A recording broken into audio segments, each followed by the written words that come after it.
new one, yes.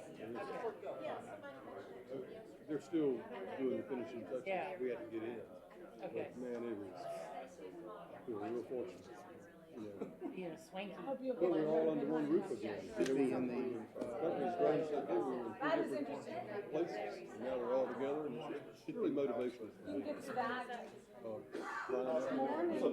Yeah, keep your Commercial. commercial, okay. Morning, House. We got 12, 14 brokers. We got 43 employees all told. So, anyway. I'm sure Zoom. I'm the old guy. Cool. They do good.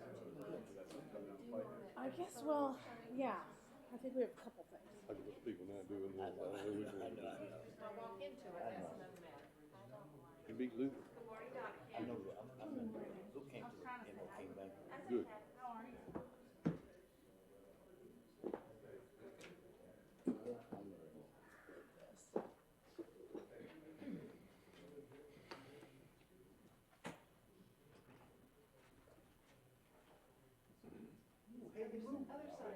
Yeah, oh yeah, Hey, Rob. see, yeah.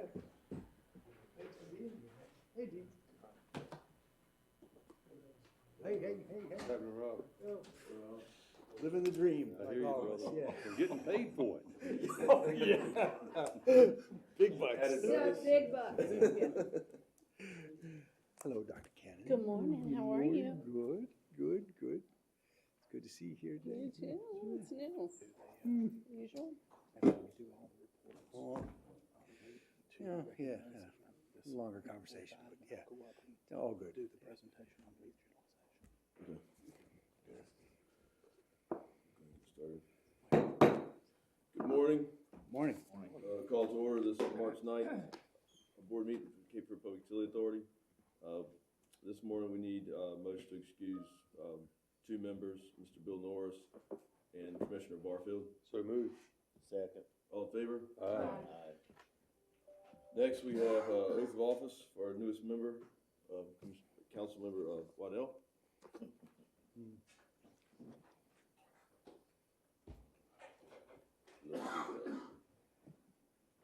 Hey, do you need me to move? Or? No, I was gonna sit this right here.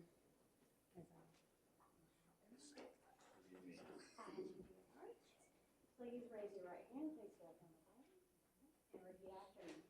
I, Luke Waddell, do solemnly swear I, Luke Waddell, do solemnly swear that I will support and maintain the Constitution and laws of the United States that I will support and maintain the Constitution and laws of the United States and the Constitution and laws of the State of North Carolina, and the Constitution and laws of the State of North Carolina, not inconsistent therewith, not inconsistent therewith, and that I will faithfully discharge the duties of my position and that I will faithfully discharge the duties of my position as a member of the Cape Fear Public Utility Authority. as a member of the Cape Fear Public Utility. That's it. Thank you. Welcome.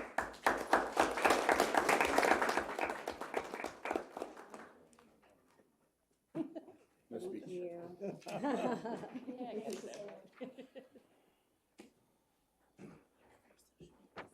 Yeah, you're stuck. Welcome, Luke. Next, we have adoption of our agenda for today. Take a motion to adopt. So moved. Second. All in favor? Aye. Next, approval of our minutes from our February meeting. Mr. Hackney. March minutes in the packet, need a motion to approve? February, sorry, missed it. So moved. Second. In favor? Aye. Next, public comments. Donna, nobody today. Moving along, we'll go to our consent agenda. We have 4 items before you today for any comments or approval. If there's any comments, if not, take a motion. So move. Second. All in favor? Aye. They must be perfect, is all I can say. Pretty darn good.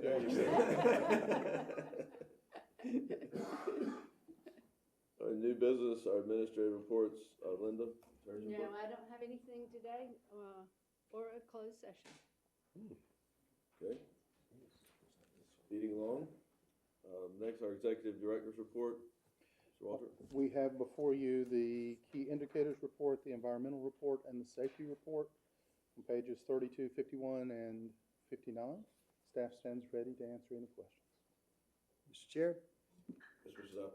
Thank you. In the key indicators report, Ken, I just wanted to put a quick spotlight on page 39 and 40. That's the unrestricted fund balance and the days cash on hand. I know we talked about this in finance, but I would just love to hear your comments or John's about this, as I've been fairly vocal in these in our regular meetings about the unrestricted fund balance continuing to climb. Our goal is set at 50 million, and we're now at 73. And also, we're seeing our days cash on hand at a 12-month high. I guess my overall question is, when will we see this put back into our system and hit the ground and being put to use? I would refer you back to page 36, and I'll ask Frank Stiers to come up and talk a little bit about our capital spend.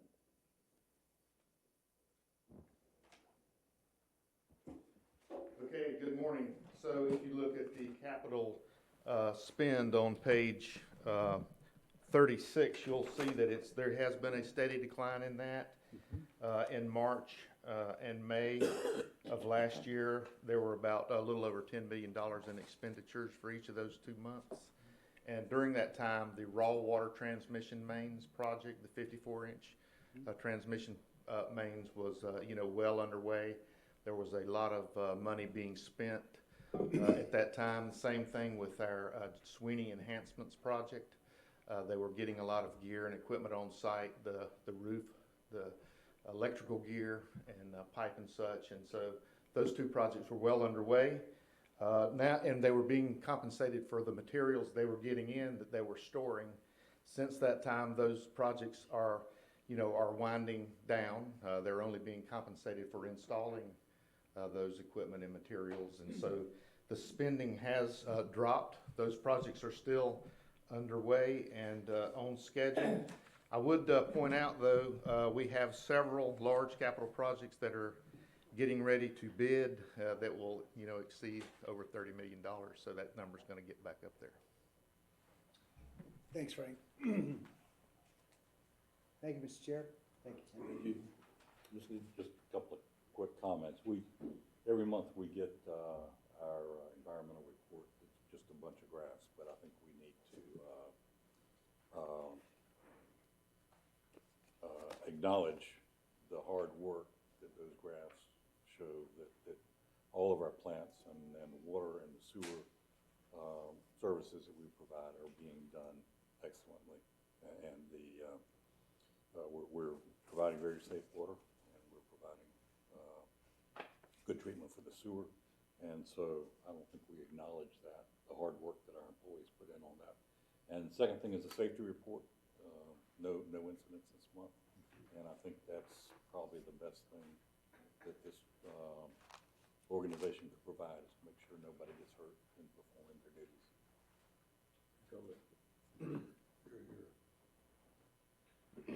With that, if there's no other comments, Mr. Waldrop's going to do a presentation on regionalization.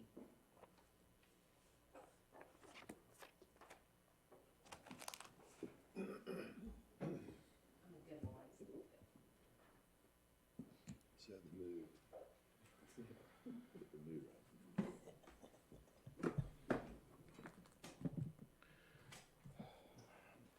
First, I'd like to apologize for the length of this presentation, but the topic is complex, complicated, and very important at the same time. And it's intertwined with another item on your agenda, item 6 for the Finance Committee, the bulk water resale rate agreement with the town of Wrightsville Beach. So I'd like you to consider these issues together. Next slide, please. So this is an agenda of this presentation, which will include a very brief look at the academic research in North Carolina's examples of utility consolidation. And the agenda will enumerate a number of common factors found in utility consolidations. And then finally, I'll focus on some key issues that we will explore with a potential Wrightsville Beach consolidation study. Next slide, please. So why the topic utility consolidation? It's because utility consolidation is a component and a possible outcome of the 2019 bulk water sales contract with the town of Wrightsville Beach, a component which we have not been able to implement up to now. And there are reasons why we haven't been able to move forward on a utility consolidation. First, I want to note that the literature around utility consolidations is very rich and it's still evolving. We have a few documents here which are also linked in your packet for those that like to dive into the source material and have the time. But hopefully we've captured the essence of the findings of these summary documents, some of which I participated in my time with the city of Raleigh. Next slide, please. So there's some common factors in utility consolidation or utility mergers. There's some principles that generally they follow. They have benefits of consolidation that benefit both a large utility and a small utility that consolidates, or two similar sized utilities that consolidate. They include things like economy of scale, regulatory pressure and concerns relief, system maintenance and capital needs resolved, a more robust staffing opportunity. It promotes a long-haul management philosophy where a number of utilities that are stressed economically simply lack the resources and the time to think about the long haul. They're thinking year to year. It can close equity gaps that exist in one or both of the utilities. And it improves levels of service and customer value for the long term for the utility, the consolidated utility. Next slide, please. But as with any difficult decision, there are hurdles, barriers to consolidation that includes things such as differences of political opinion, the desire of one of or more of the consolidating entities to have greater control or ownership of the consolidated utility than the partner would be willing to share. Insufficient understanding of the water system requirements and current conditions of either water system. And when I use the term water system, I'm in this case talking about both water and wastewater. Lack of funding for high transaction requirements, and that's a very important issue. Sometimes consolidating two utilities, the cost of which to the final community is considered too great. And that might sink a consolidation. And then the financial complexities. Next slide, please. The literature describes a spectrum of relationships between two or more utilities that we might entertain, and we have a number of those relationships today in terms of emergency contracts or full-time contracts. But in North Carolina, utility consolidation has really taken one of three forms. Direct acquisition, where a higher capacity utility acquires the assets, operation, and customers of the other system and absorbs them into an existing governance, operational, and financial framework. A joint merger, which may sound familiar to this board, where two or more relatively equal partners both adjust governance, operation, and financial frameworks to create a totally new entity that is owned and controlled by a new entity that's separate from the previously separated organizations. And then something that's called a balanced merger, where one or more of the entities seeks in the consolidation to provide at least some direct participation or stronger control than would normally be presented in either of the other two models. Next slide. Some examples of this include the Winston-Salem-Forsyth County mergers that occurred in the early 70s. That was a joint merger, and then later there were acquisition models with the smaller communities of Kernersville, Rural Hall. Next slide. The Charlotte Regional Water System, the largest acquisition merger in the state that includes the towns of Matthew, Menhill, Pineville, Huntersville, Davidson, and Cornelius. The Raleigh Regional Consolidation, which again was an acquisition model, one that I'm very familiar with, that included 6 communities. And that is one of the more recent models to observe. And there are others that I'm not listing, but finally a model you're very familiar with. Next slide. The CFPUA regionalization, which was a joint consolidation model. Now, we're going to focus a little bit on some of the issues that are very much specifically related to our conversation. In our 2019 bulk mutual aid rate contract, we offered 3 options to our partners at Wrightsville Beach. One of them was to, at the end of the contract, consolidate our utilities within 6 months upon terms that we find mutually agreeable. There was also some options in that 2019 contract to allow Wrightsville Beach to become a permanent bulk water sales customer, or to walk away from the table and provide the difference in the emergency rate that was written into the 2019 contract and the published bulk rate. So 3 options. Let's look a little bit at the consolidation piece. Let's talk a little bit about how that would work. Next slide. There. Our partners at Wrightsville Beach have completed a number of engineering studies that will be very helpful in evaluating the utility consolidation, but we have 5 other focus areas that we need to explore before we can make a final recommendation as your staff to both this board and to the Wrightsville Beach Board of Aldermen. Those areas we need to explore include governance structures, financial issues, operational issues, human resource issues, and finally, the agreement structure itself. Next slide. Now, of all the issues that we have to resolve, the issue of governance is perhaps the most complex. It will require an agreement with our sponsoring agencies, which are the City of Wilmington and New Hanover County. So either an acquisition model where we acquire the assets, liabilities, and customers of Wrightsville Beach, or a joint model will require some type of agreement with the city and the county. Our partners have expressed to our understanding a desire, and our partners in this case being Wrightsville Beach, a desire to have a voice on this body. That is more akin to a joint merger, and that will require opening the entire agreement up. And it may lead to a change in the makeup of this board. So we have that very complex issue to work through, not just with our own policymakers, but with the policymakers of 3 other local governments. Next slide. Operational issues that we need to be thinking about. We can resolve these questions of assets, but among them are what real and personal property, equipment, easements will be transferred, some of which may have been jointly purchased with their general fund and jointly operating with their general fund.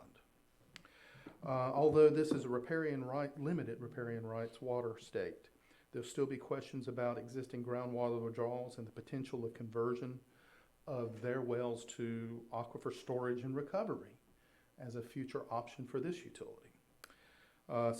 System operational policies such as response times, easement maintenance, expectations, hours of service, and lateral maintenance, staffing requirements, even simple things like meter and telemetry compatibility need to be resolved.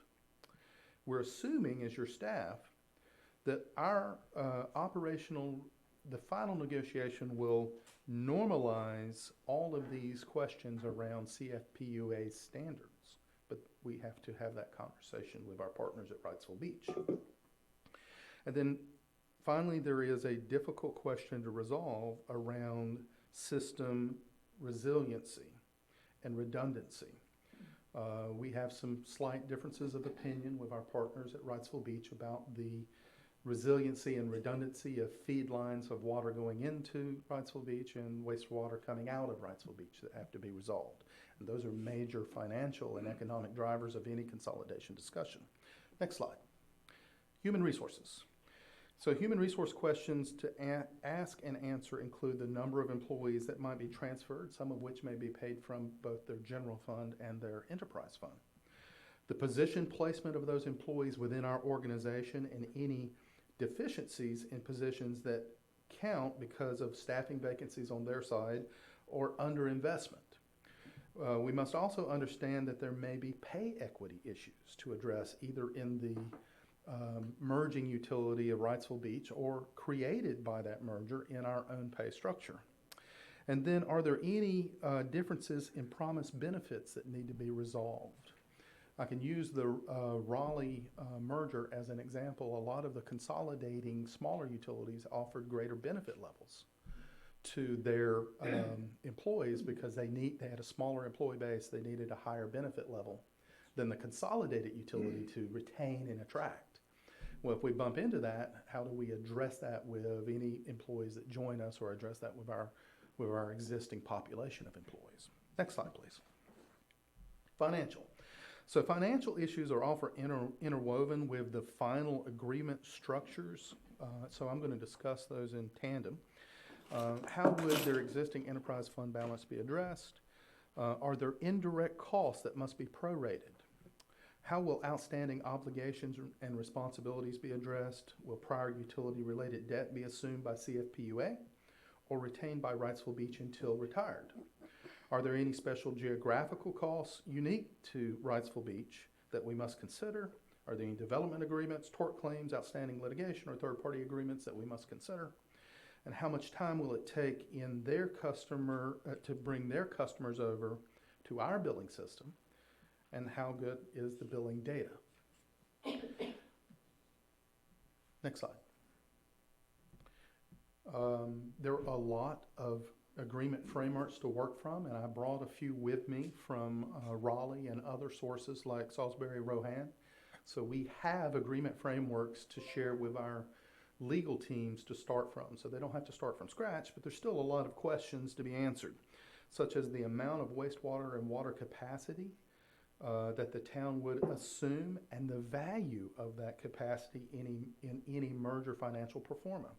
Another way to say that is, do we charge Wrightsville Beach the equivalent of system development charges that would apply to individual customers as part of the cost recovery aspects of a financial merger?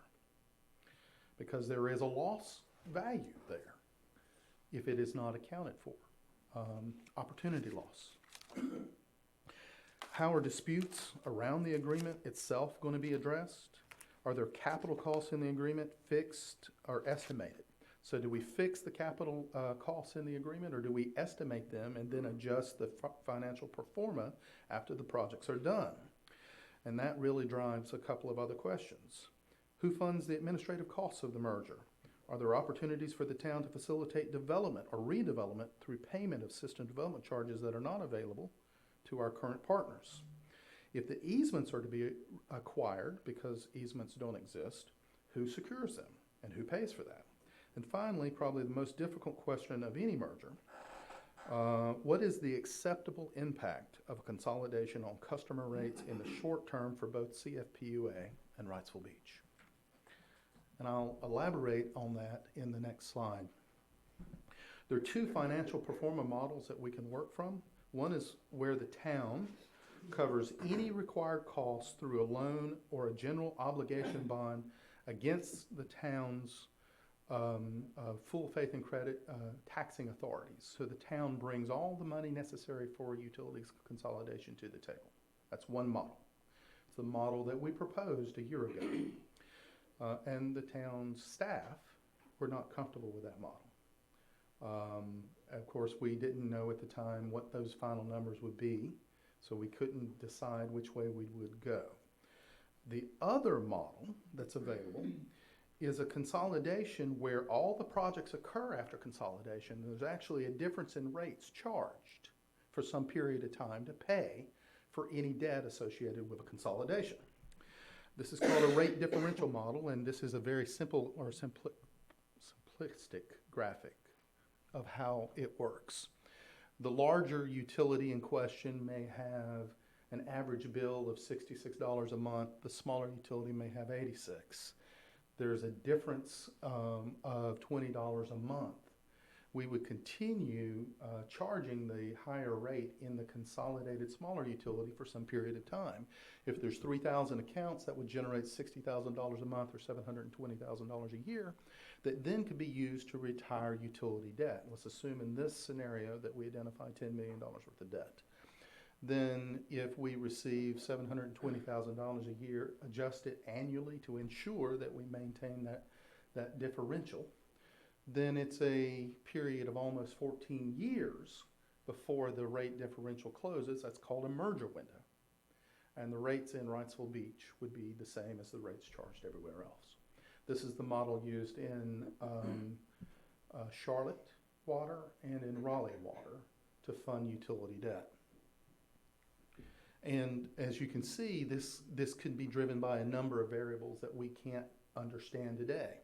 For example, if that $10 million debt assumed a certain price for capital projects and those capital projects came in at 15, then the actual merger window would change. Our merger partners would also have an opportunity to change the acceptable level of rates charged in their community to speed up any consolidation.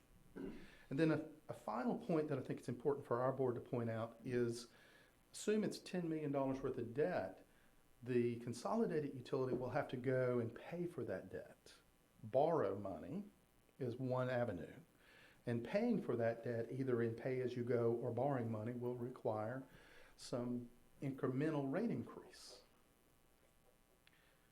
on the consolidated utility to be paid back from the smaller utility customer base over time.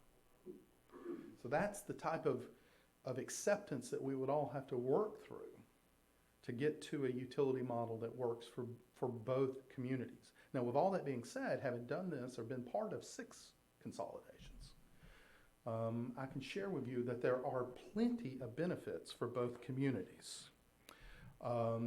Those were some of the benefits I stated at the beginning of this presentation. There is a longer-term, greater stabilization for a consolidated utility, including Wrightsville Beach, than one that isn't. We can offer a better value to our collective customer base consolidated over the long haul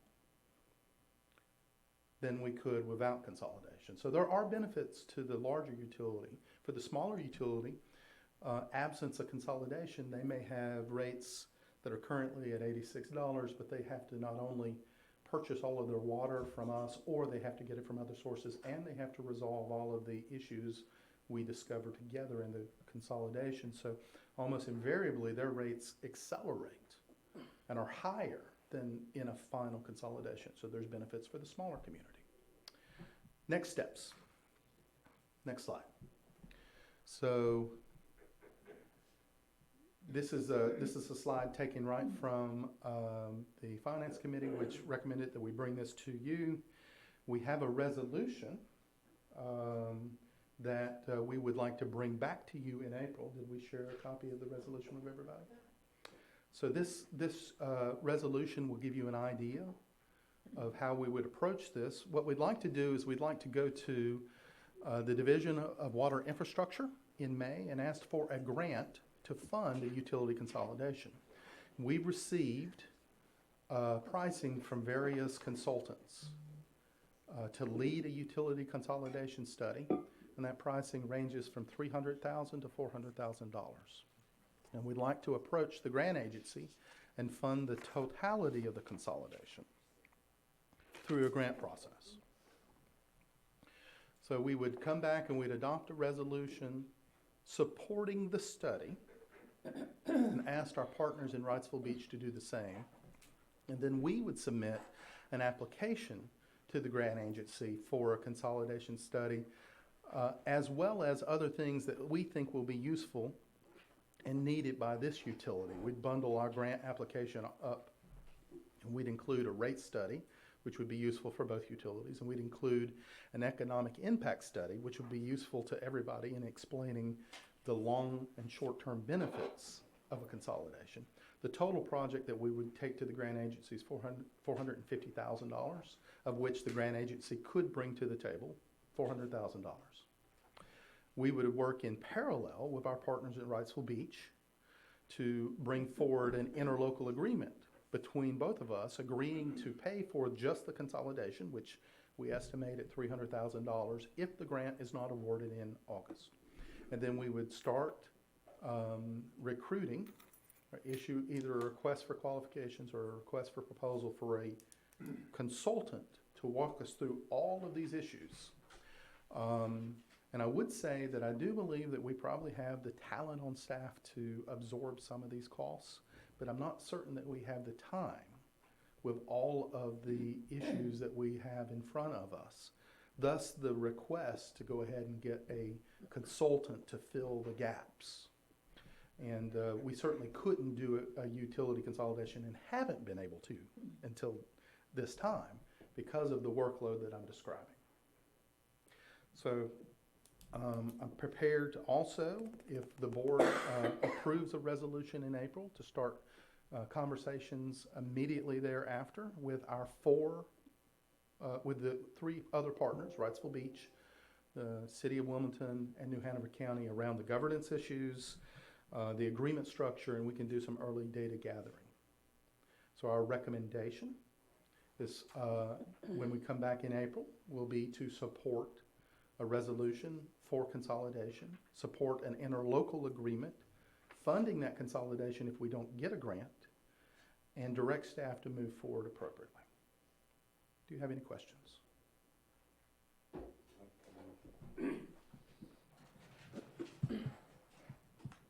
If this were not to happen, the CFPUA continues on just like always.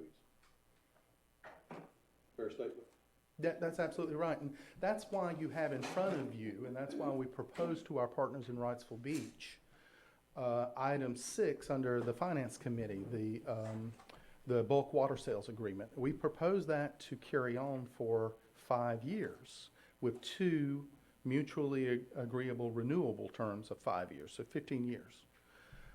So they don't have to consolidate. We don't have to consolidate, and we can provide for their needs. But given the 2, it's more in their favor to consolidate than it is our favor. That would be my professional judgment, and I do believe that there are benefits in the long haul.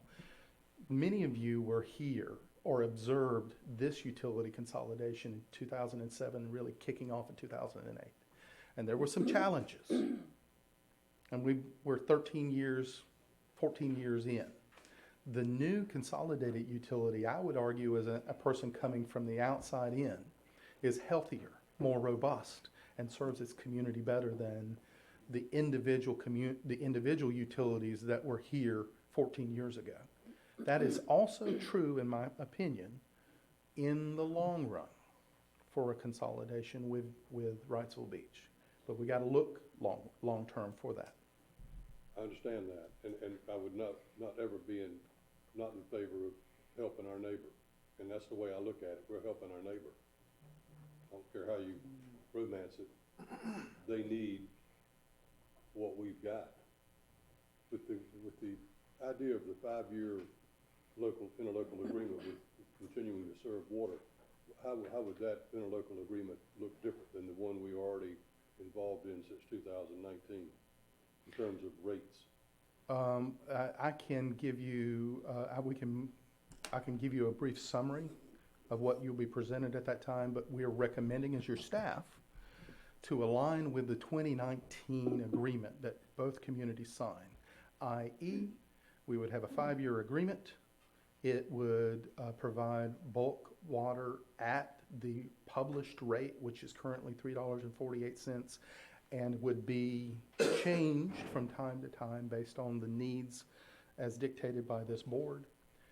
And we are limiting how much they can take, and including in that contract for the first time a contract clause to compel compliance.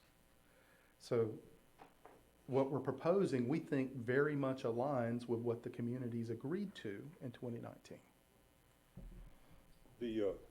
Going back to some of the slides that you had, is the Wrightsville Beach system a true enterprise fund? We would assume so. The consolidation will help us understand if the fund is self-supporting or if it requires support. Yeah. Our working assumption is it's self-supporting. And there was also mentioned like the $86 per month versus 66. That's after consolidation. Does our general statute allow that? It does, and that is how the mergers occurred in these other larger communities.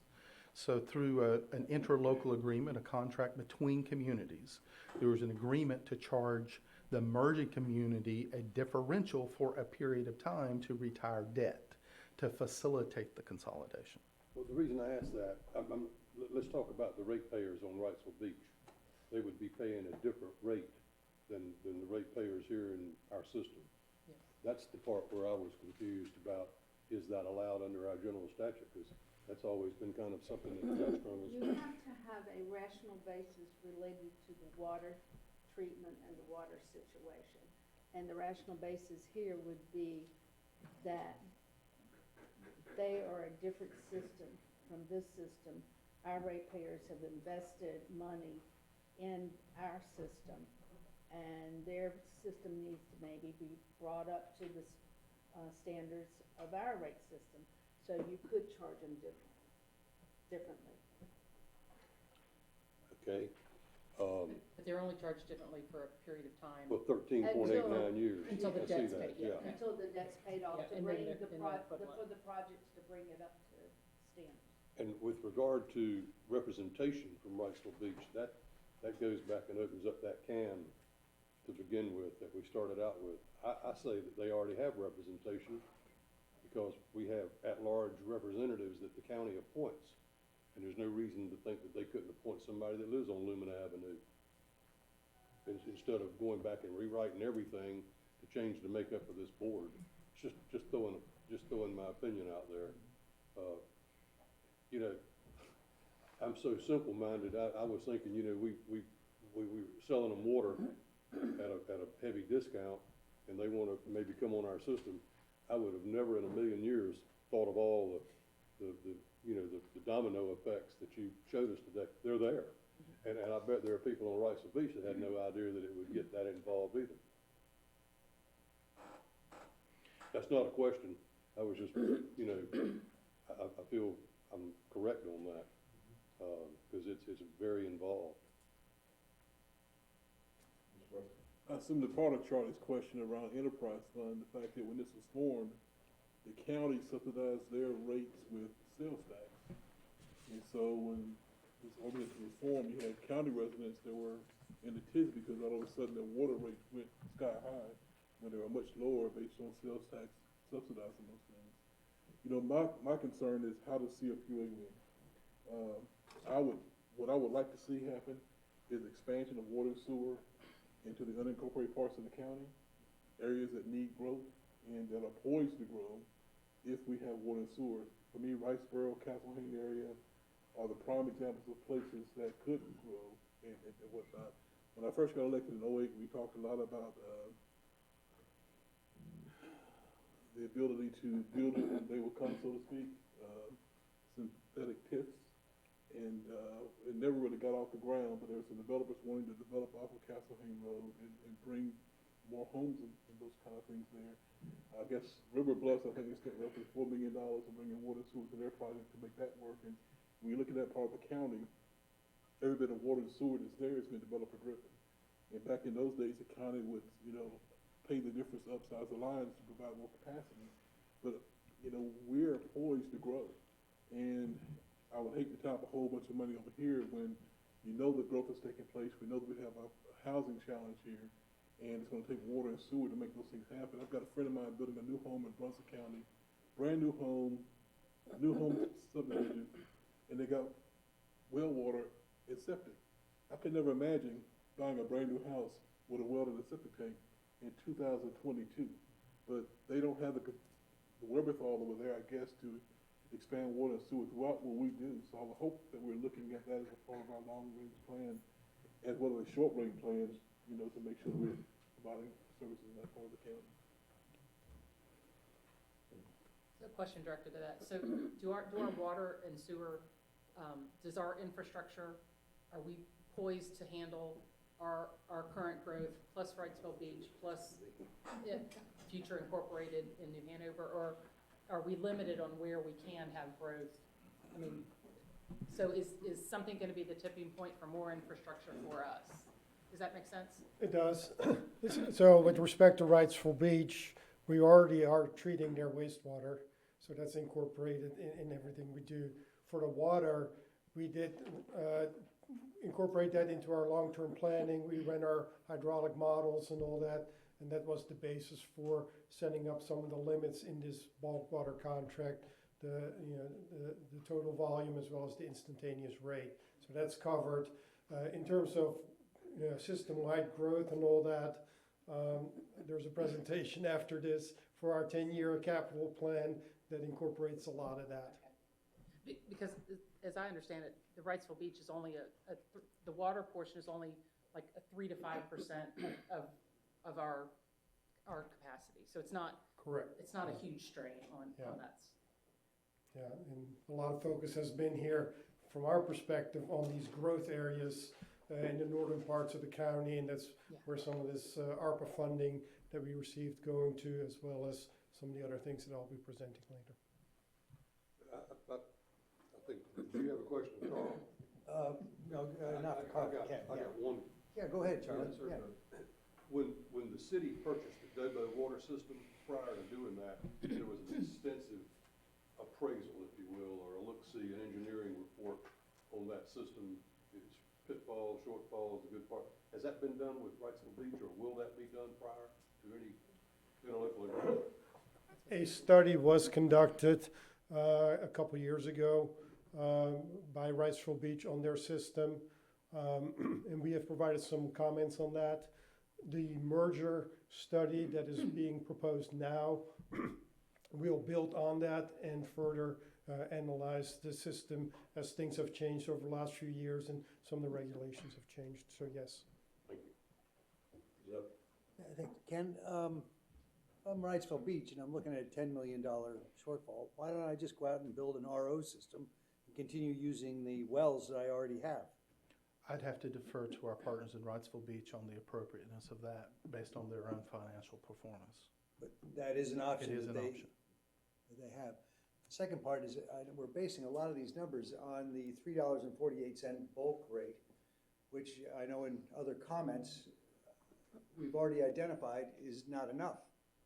And have we figured out, we're already behind the 8 ball on that. We know just for our regular operations, we're going to have to raise that number. Has that been factored into any of the consolidation numbers? And do we know what the real number is?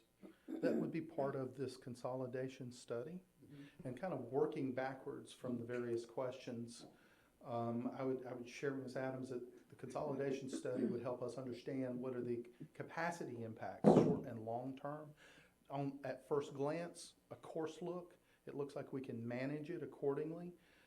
Working backwards, we would ask, if we bring a resolution in April, we would probably go ahead and say, what are some of the negotiables and some of the non-negotiables? And what I'm hearing is some of the non-negotiables is we do not impact our ability to serve the rest of our planned service district with any recommendation that comes forward. And what I hear is the possibility that a non-negotiable is a joint merger changing the makeup of this board. So if you're authorizing your executive director to go back as your chief negotiator with some participation to the board, maybe what we say is we can pursue a utility consolidation, but this board, if that's what you wish, doesn't see a change in the makeup of the board as part of that consolidation from the beginning. Or do you direct us to consider it and bring it back to you later? Whatever your initial conditions are for a consolidation negotiation, I will poll each of you individually, or we can do it collectively if you prefer, and carry those to any negotiation. Well, in my elected position, I represent the corporate limits of Wilmington.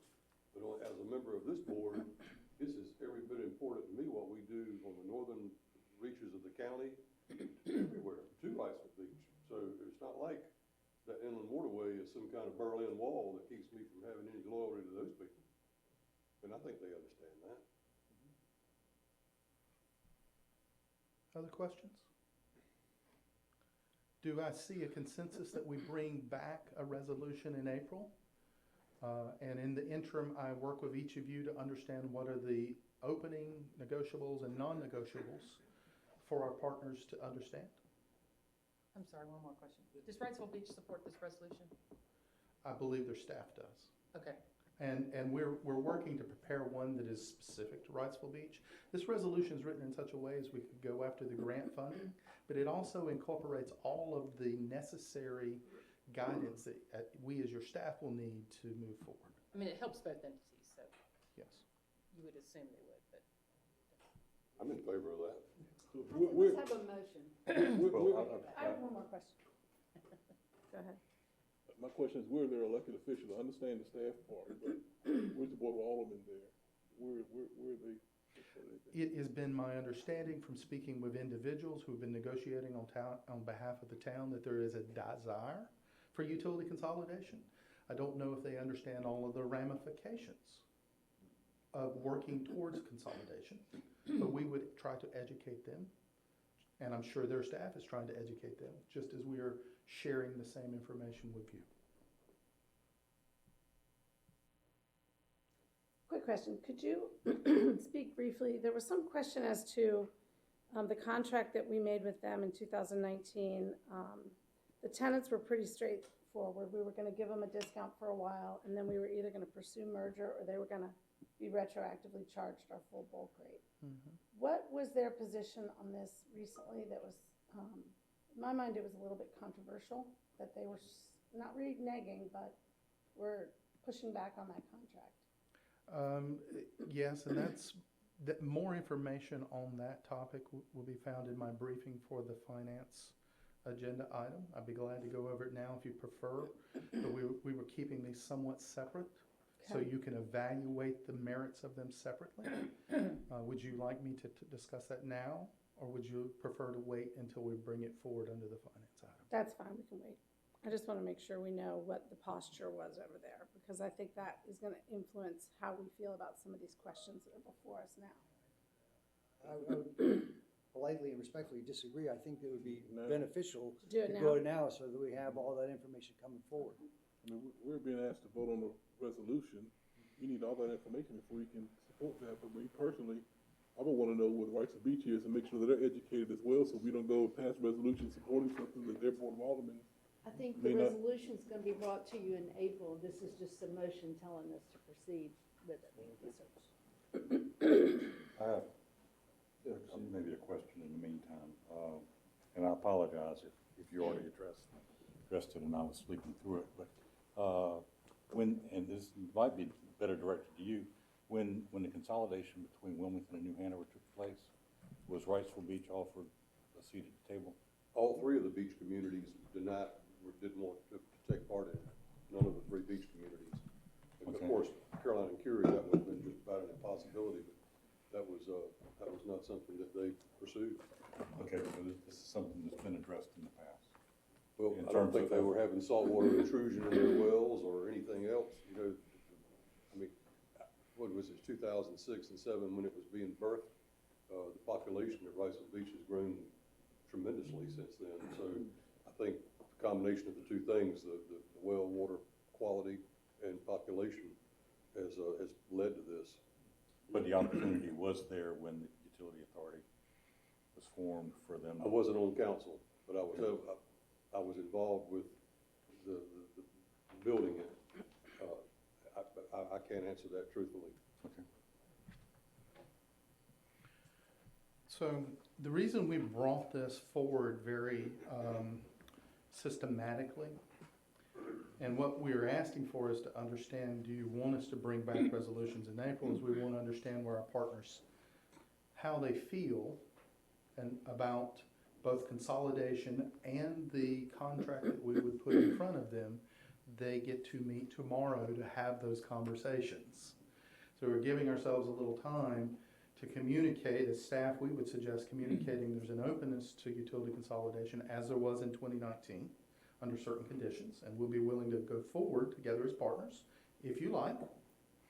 And we're suggesting as staff under Finance Item 6 that we offer back to our partners a wholesale contract that aligns with the agreement that we collectively signed in 2019. So within that item, you may note that our partners came back and asked for a modification of those terms. They asked for 150 million gallons per year, 45 million at the short-term rate that was offered in 2019, and the bulk, 105 million, at the published rate. We evaluated that proposal and are recommending against that proposal for your consideration in that agenda item. And our reasoning is as follows. The short-term rate that was offered in 2019 was really an emergency rate. It's based on the incremental cost that CFPUA incurs to produce that extra gallon of water in terms of energy, power, and time for employees. Those incremental rates are really only appropriate for emergency terms, and they don't capture operational and maintenance costs, debt service costs, opportunity costs that are lost, or even a reasonable rate of return in expected wholesale contracts. When we were evaluating the request, there was the question, is there extenuating circumstances that would drive us towards recommending a special rate? And we answer as your staff, we don't identify any. The extenuating or unknown circumstance in 2019 that was out there was we had PFAS contamination in New Hanover County groundwater. Some of that was sourced from CFPUA drinking water that, unknown to us at the time, in 2013, when we were injecting it in the groundwater for storage, was also polluted with PFAS. So both communities are actually victims of the 40-year legacy of pollution from Chemours. Both communities are litigating Chemours because they are not acting as a good neighbor to resolve the issue now. So we unfortunately have to litigate them. Our friends at Wrightsville Beach can be made whole through the successful litigation of Chemours, or Chemours can live up to their corporate values and step forward and make them whole today, like they can make us whole today. And you may have noticed last November, the Department of Environmental Quality, DEQ, determined that Chemours was the sole party responsible for the contamination of groundwater in New Hanover County and moved to act against them by bringing New Hanover County into the protections of the consent order. And as recently as last week, rebutted Chemours' attempts to inappropriately and inadequately address that problem. So our answer to our partners at Wrightsville Beach is, your friends and neighbors at CFPUA are not responsible for the pollution that's impacting both our water systems. We're both litigating the responsible party, and we're both asking the responsible party to step forward. And we have more in common than we have things dividing us, including a desire to explore at a staff level a utility consolidation that may be beneficial to both communities over the short and long run.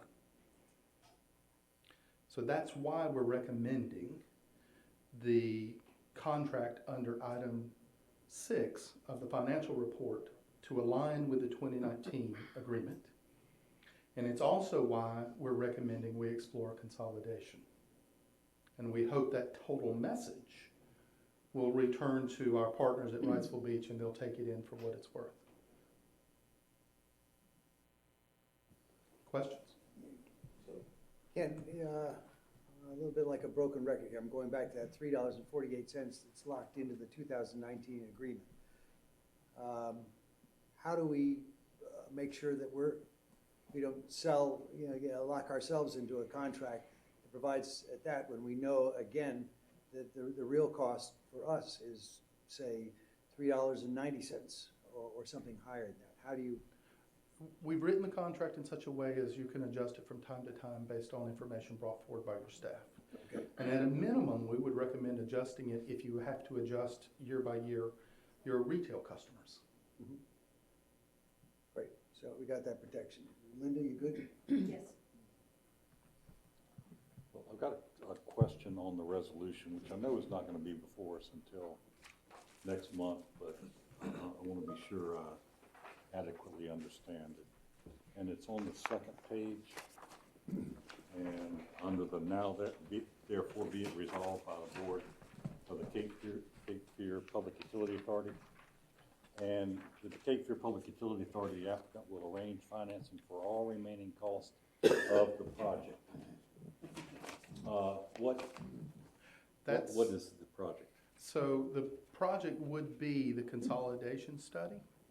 This is required language which we continue to massage to apply for the grant. But that's why I mentioned that in parallel to this resolution, we would also work with our partners to create an interlocal agreement that says if we are unable to acquire the grant, we will split the cost of the consolidation. Okay, well, I think we should clarify that in here so that it's clearly understood that that's for the consolidation study. Because when I see project, I'm thinking, okay, all of these improvements that have to be made and Absolutely. And I'm thinking down the line, how do we address all that? And which that's not what we're doing. We're just the consolidation study. General Counsel Miles is taking notes right now, and we will ensure that that is what shows up in the resolution in April, if that's what. Because there is no other definition of project in there. Yeah. Thank you. Good point. And that would have been in the contract, but it's best to have it in the resolution too. That's a good point. Other questions about the presentation? Then we'll bring forward on the financial item, continued conversation on the contract.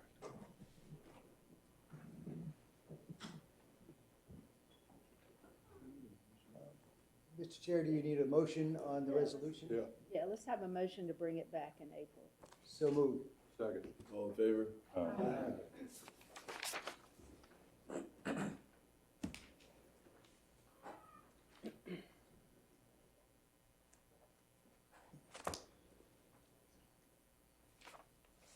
Okay, we'll move on to our committee reports.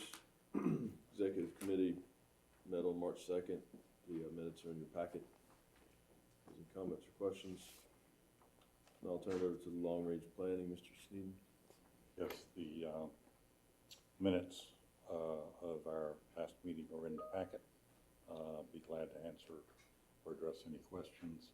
And then we have, I believe, a presentation on the After this, in the workshop. okay, workshop afterwards, okay? And no further report. Okay, move on to Finance Committee, Ms. Adams. Okay, so the Finance Committee met last week, and the minutes are in our update. And we have several items to come before the board. Customer service update is included in your packet as well. The first one is an ordinance appropriating funds for the Northern Regional Pump Station and force mains. And I think due to the monetary amount of this, we wanted to bring it forward in the committee versus consent. So. Oh, and John's got a finance update first, sorry. Good morning. Okay, so just very, very briefly through this is our kind of snapshot year to date as of January 31st, looking at revenues versus expenditures, operating on the left side, capital on the right side, and then kind of consolidated what that means, from the entire authority as a total in terms of fund balance, and our unrestricted fund balance is $73.3 million. And Commissioner Zappel, to your point, yes, we have seen that increase over the past several months of that fund balance number, kind of expanding on what Mr. Steyer said, and to kind of take you to the finish line there. It's attributable to two things. So in addition to what Mr. Steyers was talking about, there's this revenue outperformance piece. Does this have a battery in it? I don't think it has a battery in it. That's fine. Well, I think you want to do it in the laser one now. Sorry. That's fine. Yeah. Thank you. So looking at these revenues right here, and we've talked for the past several months about a couple of timing differences there, moving to the monthly billing, having a cycle or two that normally would have been billed in June, being billed in July. So there's a couple of drivers there. But to kind of, I guess, paint the rest of the picture in terms of what Mr. Stiers was saying, is that this appropriation for this transfer line right here on line 6, it's $18 million total for the year, right? We are over halfway through the year, but not yet halfway through that appropriation. What you'd like to see is for this number to be somewhere, above $9 million, right? And we're not. Okay, so those are the reasons why this number has continued to climb over the past several months. What I will say is that this fund balance number is baked into what we're going to be talking about during the 10-year CIP presentation, and we are, projecting, there are appropriations, I guess I should say, that if those monies are spent, that fund balance number is going to come down to that $50 million level over time. So just wanted to provide that assurance there. Are there any other questions? Great. Thank you. What's next? So you're presenting the ordinance for the pump stations. Okay. Yeah, this is, I don't know if you want to pull it up. 8B34. No, I don't have that on, we don't have that on the presentation. Okay, I believe it's in your packet. It's in the packet. Okay. So this is the appropriation of the funding for the large northern New Hanover County project that is a combination of grant funding, the $30 million in ARPA. There's a little bit of PAYGO funding, our internal resources. This was something that was originally planned to be appropriated in FY23. It was included in the draft 10-year CIP up until, I guess, about a month ago. And just because we need to begin that project, there are timing restrictions and deadlines tied to those to that funding. We want to go ahead and start the project now. So this just accelerates that project 4 months. So it appropriates the $30 million in grant funding with the balance coming from PAYGO. Again, this is something that would have just been appropriated as part of the budget ordinance in FY23. We're just accelerating it. And we are recommending approval. Motion to approve. Second. All in favor? All right, next item in your finance packet is the FY23 proposed system development charges. Do you have that presentation? And they're in your packet, and we will bring them forward at the next April meeting with the public hearing, and they'll be posted on the website, and we'll go through the formal process to adopt them next month. Okay, so this is, you can kind of follow along in your packet. This is just an informational item, just to let you know that we've calculated the SDCs for FY23. We have published those to the website in accordance with state statute that has to be out there for 45 days. I believe from memory, what we're looking at is it a $120 increase in the single ERU water SDC, and I believe it's a $20 decrease in the wastewater. Did I get those numbers right? It's 110. 110, excuse me. A 110 increase on water and a $20 decrease on sewer. Again, what those SDCs are, it's the upfront charge that new customers pay to reimburse existing customers for the infrastructure that has been paid for by those existing customers that's going to benefit new customers. This is, kind of a cornerstone of our growth pays for growth kind of philosophy. And what we'll be doing next month is bringing back, I guess, a formal item to adopt the SDCs for FY23, and also having a public hearing, which is required under state statute. Any questions? I have a non sort of accounting. Can you tell us why the SDC's going up? Sure. So Like basic, Sure. like I'm 10th grade. The SDCs are going up because we've paid down some outstanding debt that was used to fund past capital improvements, okay? So that means that existing ratepayers paid for that, and so that needs to be baked into what those new ratepayers will reimburse back to those existing customers. That's one piece. The other piece is that we're funding more of our system under kind of a pay-go approach. And that's the same kind of principle there, where existing ratepayers are, contributing their resources now. It's being invested into the system, and that increases the amount that those future customers will owe back to the existing customers. Those are really the big drivers there. Thank you. Question for you. Yes, sir.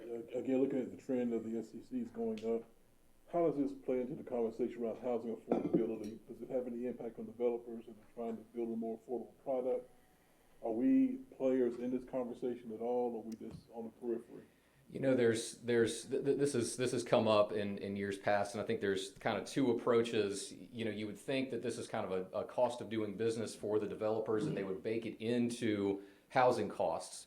There's kind of another approach that says housing costs are based on a market value, and this kind of just, eats into the margin of what those developers are, getting.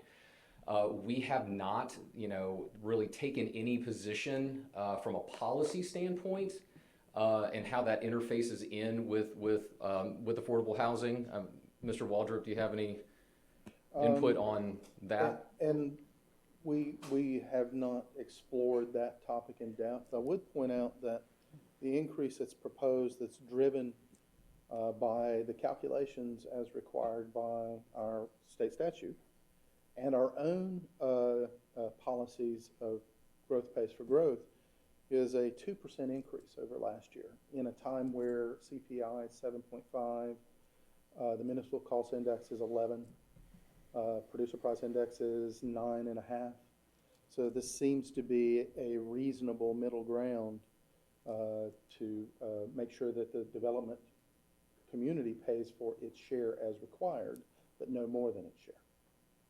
The reason I asked that question, and I've been asking this question for a long time, as we talk about housing affordability and local governments are doing their part to look at how do we reduce our rates and fees, the language I've heard from Fleckner and now here is it's always about state statute that we can't do X, Y, and Z. But I believe that we play a part in helping the overall affordability in housing across the region. And we can't hide forever and a day behind the state statute that says we can't reduce X, Y, and Z.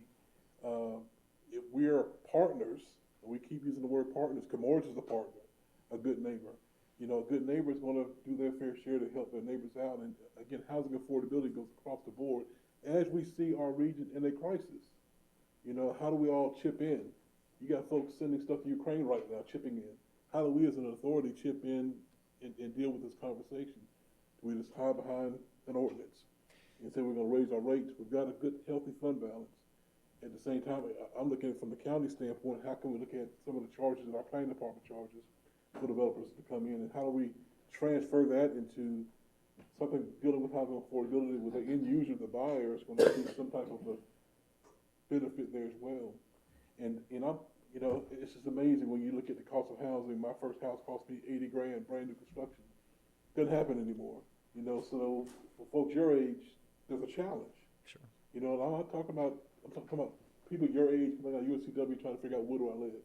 It's a challenge. And so how do we play into that? So yes, the SDC calculation is highly regulated. That is true. Now, if you can come up with a rational basis to quote unquote move the number, to suit a specific policy, and we can justify that would be perfectly fine. The other thing that I would say is that, okay, if we lowered the SDC, that's a funding source for our operating budget, and all of other things being equal, that means that rates would have to go up. So there's a trade-off there, and just wanted to point that out. If we could carry this topic and explore it in one or more committees, I think it's ripe for a conversation. Sure. In either finance, sustainability, or both. I would note that the recent decision to take our special appropriation and to target it towards removing bottlenecks in the wastewater system is a action to make it more affordable on the inside for housing. Because otherwise, we would either not have the housing there because we couldn't take the wastewater, or the development community would have to build that into any final cost. So I think you can look at action you've already taken and possible action in partnership with the county to build upon that to facilitate affordable housing as a conversation. We'd be glad to work with our partners at the county to see what that means. We'd be glad to have conversations at either committee or both about what, if any, room we have to facilitate affordable housing. My term is housing affordability. I'm looking across the board at how do we get housing so that a UNCW grad making 35, 40 grand a year can afford to buy housing. I don't think we're gonna be able to pull that off in this committee, but. Well, I think the argument here is with the market, not individual governments. And as far as the general statute goes, you gotta go to Raleigh to talk to those folks about that. And one of the reasons, I don't know if that was the only statute that authorities can operate under, is it? Yes. Okay, well, that takes away my next comment. I was thinking, well, that wouldn't have served any good purpose. But I think it's also worth noting, we're still much less than some of our neighboring counties in terms of SDCs. So we are, very cognizant of that when you compare it to Brunswick County, and some neighboring counties. Our SDCs are really much better. We're benefiting from the way this organization is run. I'll tell you, go across the river and pay SDCs in any of the jurisdictions, in any of the utilities, and they are astronomical, and there's no end in sight. So, I mean, the best thing we can do for affordable housing is what we're doing now and keeping the rates down. They've gone up, what is it, $50? What was that number? 110. 110, 20. I mean, they're going up, doubling, thousands of dollars. I mean, $10,000, $15,000 for a single permit in certain areas. So, I mean, affordable housing is I don't know what affordable housing, the definition changes every week in our business right now. But we, as your staff, would be glad to talk about housing affordability and do some research, both to understand the ground we stand on and where we could go. Yeah, I think I would suggest that we fold the conversation on SDCs and any relief that we would provide into the same conversations that we'll be having on ongoing relief for those folks that can't pay the bills. This is going to be a continuing issue, and I think we would be better off keeping our rates fair and equitable and just, and finding sources to supplement or to help pay for affordable housing projects. My second comment is that since Luke is taking Frank O'Grady's place on the board, that you be, Kevin O'Grady's, I'm sorry, Kevin O'Grady's place on the board, that you be the one responsible for bird dogging these system development charges calculations. And once you understand them, then you can tell the rest of the board, and we'll take the board. That was his job, and he did it very well. He was great at that, yeah. I'll do my best to fill this Thank seat. you. Miss those days. Yeah, I'm sure you do. Any other questions on the SDCs? Okay. Next item on the finance agenda is, are we presenting the Riceville Beach contract again? Well, this would be presented for action. Yeah.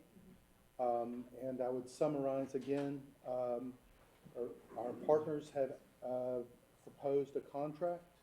We have a contract that's expiring on April 18th. That 2019 contract laid out a course of action. It offered 3 options at the end of the 2019 contract. One was a utility consolidation upon terms that were mutually agreeable, which we think is something we should, at a staff level, continue to pursue. The second option was a long-term, as defined by the 2019 contract, 5-year plus water sales agreement at the bulk wholesale rate published at the time. And the third option was no further contractual relationship, and our partners at Wrightsville Beach would pay us the difference between the special rate they received for 3 years and the published rate at the time, which is approximately $450,000, approximately.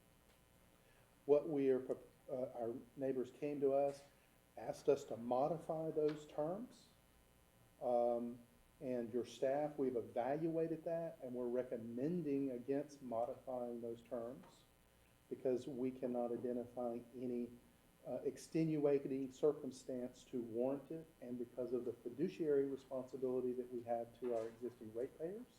So we offer back to our neighbors a contract aligned with the 2019 agreement for 150 million gallons per year at 800 gallons per minute over a 5-year period at the prevailing rate. We also, as staff, recommend a new clause in this contract that will help compel compliance. Our neighbors had some challenges in meeting the terms of the old contract. They purchased more water than the old contract allowed, and over a longer period of time. And the old contract offered no relief, or I would say the only relief that was available was injunctive relief or termination of contract, which we feel is draconian. Other communities use a rate multiplier as a financial incentive for contract compliance. The community I came from used a rate multiplier of 2. We offer 1.5 as the rate multiplier here for any violation of the contract volume or total components. And I would end this by stating if there are extenuating circumstances such as a fire, that we as your staff warrant some deviation from that, we would bring that back to you to resolve as an action of this board to maybe waive that if they had a fire, for example, and they needed more than 800 gallons a minute and more than 1,152 gallons, which is the daily total. Of course, we would say that that's an extenuating circumstance and recommend that we waive the multiplier.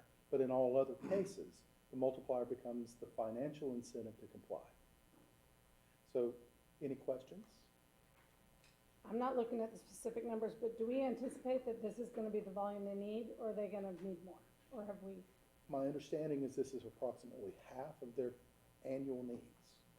And That that's, they annually the use last 2 3. years, is that what they used? They've From used us?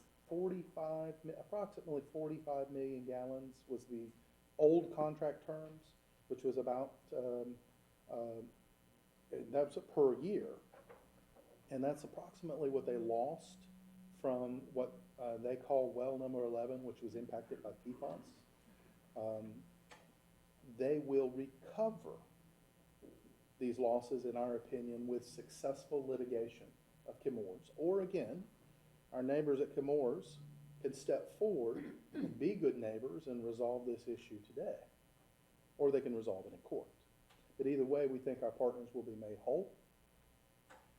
They need 150 million gallons now because they have a number of wells that are failing via chloride contamination, so saltwater intrusion. And that's about half of their total need. And we'll explore the impact of their total need on the water system as part of the consolidation study. So is 150 million gallons, is that their number? So if they exceed that, they can't state to us, well, this is what you limited us to, it's what they requested. That's correct. We did give them the rate of 800 gallons a minute based on modeling from our system. to make sure that it didn't negatively impact our customers or our ability to provide for new customers. But the totals are theirs. Questions? Can we add the extenuating circumstances language into this agreement? If you'd like, yes.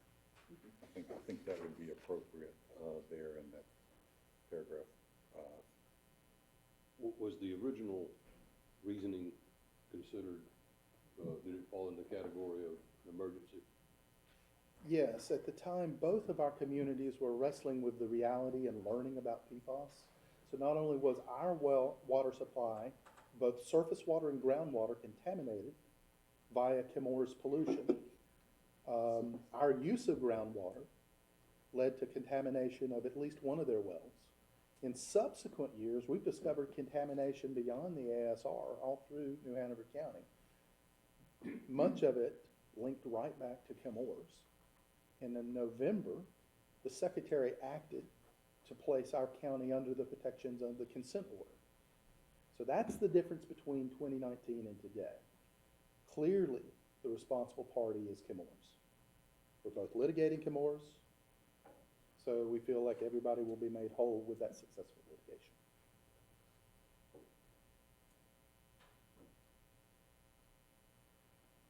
So our recommendation is to accept the contract, and we would gladly accept a modification that would allow for your executive director to waive that rate multiplier in extenuating circumstances.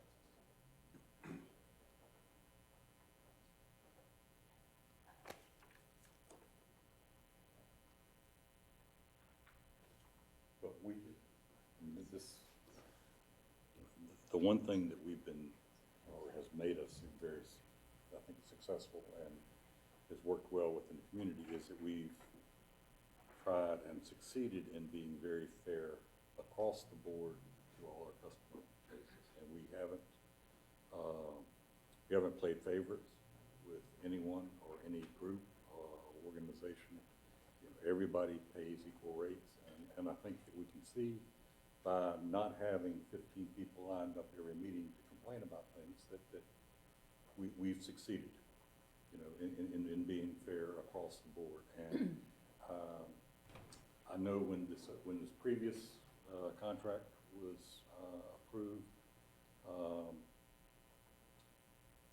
I made clear my understandings and expectations that special rate that we were providing was just that, a special short-term rate, and we should not be extended any further. And made that clear. Made that clear. That was what we were doing, was we were limiting to that time frame. I'll use an example. You know, we could offer them the option of, yes, we'll give them that rate if they give us every customer of CFPUA an 80% discount on their parking fees. You know? and I say that somewhat facetiously, but no, it's perfectly serious. You know, that's considered ludicrous, and that's what they're asking for. Is nobody, none of our customers nobody would think that would be fair. You know, and they would not even consider giving an 80% discount on their from their normal fees for anybody. So I think we need to be fair, and we need to stick with contract terms that we had before, and I think this is very fair, and it's how we treat all of our other customers. Here, here.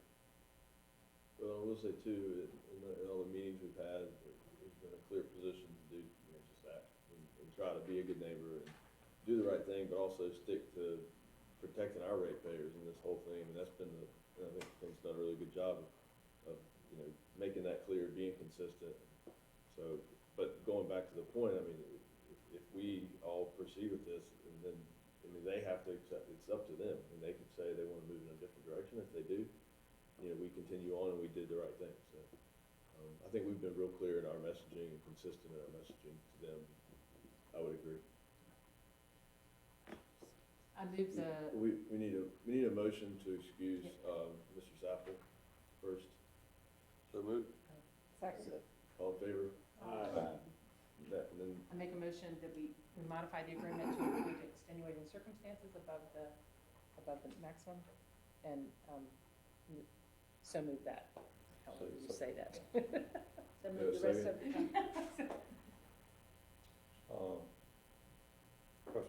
Question, further discussion. What happens if this is not approved? Either by us or by the County of Wrightsville Beach? What happens if we don't reach a new contract? Then under the terms of the contract that we had in 2019, I'm required as your executive to issue them a invoice for the differential that they would be paying under those terms. And then we would offer them some generous timeframes on paying that. But then the flow of water to Wrightsville Beach would end? It Yes. would no longer be in the agreement for sale? I would not have the authority to offer them water sales, except in an emergency. Under the NC Waterborne banner, they would have to request that. And that emergency have to be well-defined. And it's somewhat discretionary.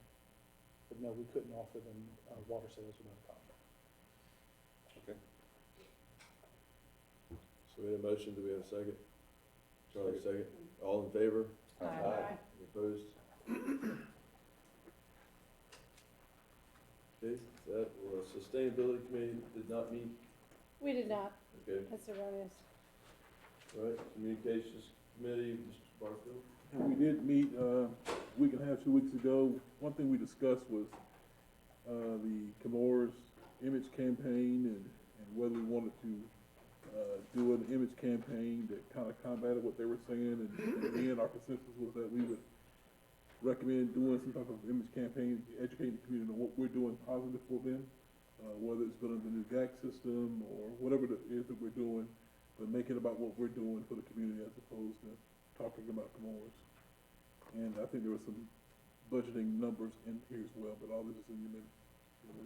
Yes, so the recommendation that came from the committee was to, in this budget year, expend $36,498 in an imaging campaign to help educate our customers around what we are doing to address the PFAS issue in anticipation of turning on the Sweeney GAC system this summer.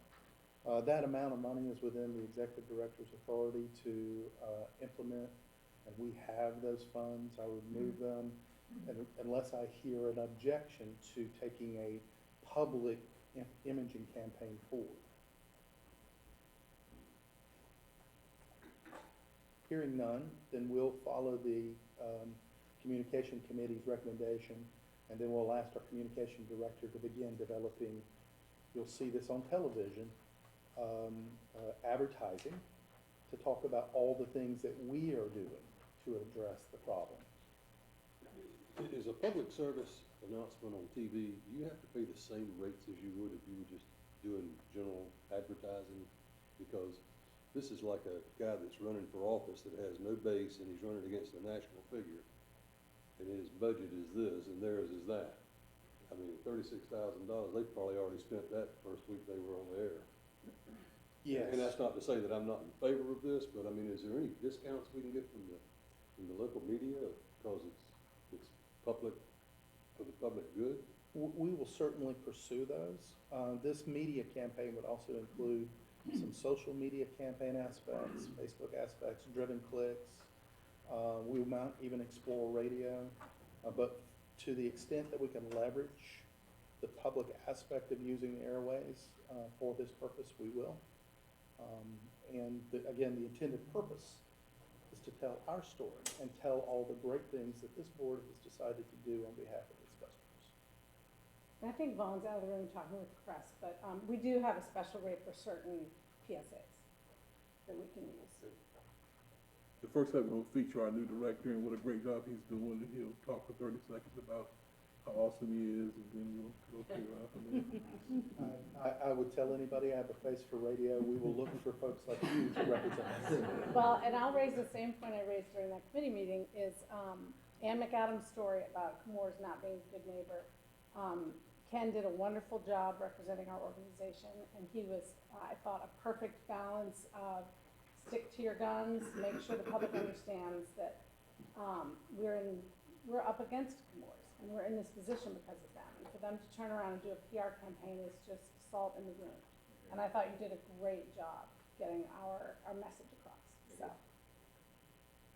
Yeah, another thing I kind of noted from that meeting too is that, that we talked about bringing in somebody else to kind of strategize our, PR. And what came out of the meeting, I think everybody was unanimous in that, is that Vaughn and his team do such a good job, and they have such a pulse on what we're doing. We really felt like they are the best to get our message out there the way we want it out there, instead of bringing somebody else in who's looking at it from a different perspective and maybe get a mixed message out there at a really important time. So I think that's, credit to Vaughn and his team for really, having their pulse on this and getting it out there the best they can.